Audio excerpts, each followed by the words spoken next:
இச்செய்தியை வழங்குபவர் Aalayam associates private limited property developers. Aalayam associates private limited, number 52, third floor, 3B, Ram Darbar, Sterling road, Nungambakkam, Chennai 6,34,000.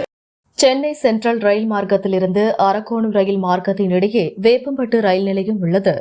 இங்கிருந்து தினம்தோறும் ஆயிரக்கணக்கான மக்கள் சென்னை மற்றும் அரக்கோணத்திற்கு பயணம் செய்து வருகின்றனர். இந்த நிலையில் வேப்பம்பட்டு ரயில்வே கேட் அருகே பொதுமக்கள் ரயில்வே தண்டவாளத்தை கடந்து செல்ல பாதை இருந்தது. அந்த கடவு பாதை வழியாக பொதுமக்கள் இருசக்கர வாகனங்களில் தண்டவாளத்தை கடந்து சென்று வந்தனர்.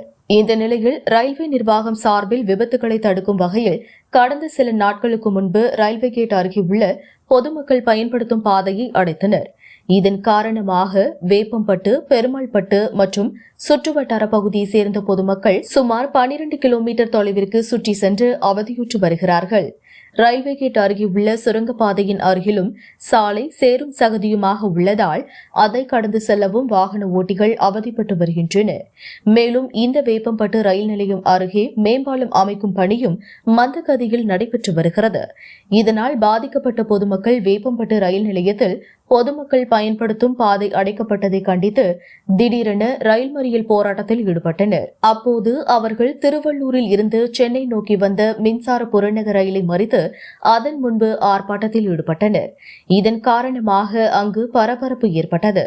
மேலும் அந்த வழியாக வந்த மின்சார புறநகர் ரயில்களும் ஆங்காங்கே நிறுத்தப்பட்டதால் ரயில் பயணிகள் குறிப்பிட்ட நேரத்திற்கு செல்ல முடியாமல் அவதியுற்றனர். இதுகுறித்து தகவல் அறிந்ததும் ரயில்வே போலீசார் மற்றும் செவ்வாய்ப்பேட்டை போலீசார் சம்பவ இடத்திற்கு விரைந்து வந்து மறியல் போராட்டத்தில் ஈடுபட்ட பொதுமக்களிடம் இது சம்பந்தமாக உரிய நடவடிக்கை எடுப்பதாக தெரிவித்ததை தொடர்ந்து அனைவரும் மறியல் போராட்டத்தை கைவிட்டுவிட்டு கலைந்து சென்றனர். இதன் காரணமாக அந்த வழியாக சுமார் 1 மணி நேரம் ரயில் போக்குவரத்து பாதிக்கப்பட்டதால் ரயில் பயணிகளும் கடும் அவதியுற்றனர். திருவள்ளூரிலிருந்து ரிப்போர்ட்டர் ஆவடி ராஜா.